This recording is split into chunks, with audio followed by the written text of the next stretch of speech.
चक्रवात मोंथा के कमजोर पड़ने के बाद भी इसका असर देश के कई हिस्सों में साफ तौर पर देखा जा रहा है।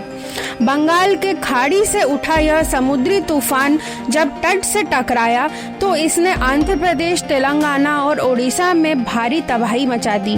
तेज हवाओं के साथ हुई भारी बारिश से सैकड़ों पेड़ उखड़ गए, बिजली व्यवस्था बंद पड़ गई और कई इलाकों में जल भराव की स्थिति बन गई। आंध्र प्रदेश में 90 किलोमीटर प्रति घंटे की रफ्तार से चली हवाओं ने जनजीवन अस्त व्यस्त कर दिया। वहीं ओडिशा में कई लोगों की मौत हो गई और मछुआरों की लापता होने की खबरें सामने आई हैं। राहत और बचाव कार्य के लिए एनडीआरएफ की टीमें लगातार काम भी कर रही हैं। दक्षिण भारत में तबाही के बाद अब मोंथा का प्रभाव उत्तर और मध्य भारत तक पहुंच गया है। इसके अवशेष यानी लो प्रेशर एरिया ने उत्तर प्रदेश, मध्य प्रदेश और बिहार के मौसम में नमी बढ़ा दी है। बीते 24 घंटे में इन राज्यों में हल्की से मध्यम बारिश दर्ज की गई। कई जिलों में दिन का तापमान गिरा है और हल्की ठंड महसूस भी करी गई है। वैज्ञानिक दृष्टि से देखें तो जब कोई चक्रवात भूमि पर आता है तो वह समुद्र से मिली नमी को अपने साथ लेकर आता है। यही नमी उत्तर भारत की ओर बढ़ते हुए ठंडी हवाओं से टकराती है, जिससे बारिश और तापमान में गिरावट होती है। मध्य प्रदेश में भी मोंथा का असर स्पष्ट रूप से देखा गया है। मध्य प्रदेश के कई जिलों में हल्की बारिश और आंधी की संभावना है। मौसम विभाग के अनुसार प्रदेश के कई हिस्सों में अधिकतम तापमान में 3 से 5 डिग्री सेल्सियस तक की गिरावट दर्ज की गई है। भोपाल में न्यूनतम तापमान लगभग 21.7 डिग्री सेल्सियस और अधिकतम तापमान 22.8 डिग्री सेल्सियस तक दर्ज किया गया है।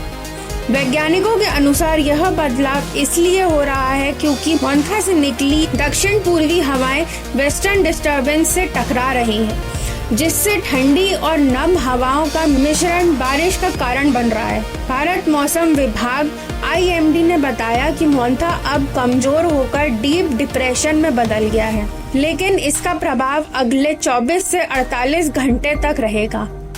विशेषज्ञों का कहना है कि इस साल बंगाल की खाड़ी का अनुमानित तापमान 29 डिग्री सेल्सियस रहा है, जो किसी चक्रवात को ऊर्जा देने के लिए पर्याप्त है।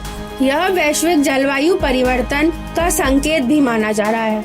इस बारिश का असर किसानों पर भी देखा गया है। बिहार और पूर्वी उत्तर प्रदेश में धान की फसल की कटाई के दौरान आई यह बारिश नुकसानदायक साबित हो सकती है, क्योंकि खेतों में गिरी फसल और जल भराव से उत्पादन प्रभावित हो सकता है। वहीं मध्य प्रदेश में यह बारिश गेहूं और चने की बुआई के लिए फायदेमंद मानी जा रही है, क्योंकि इससे मिट्टी में नमी बढ़ गई है।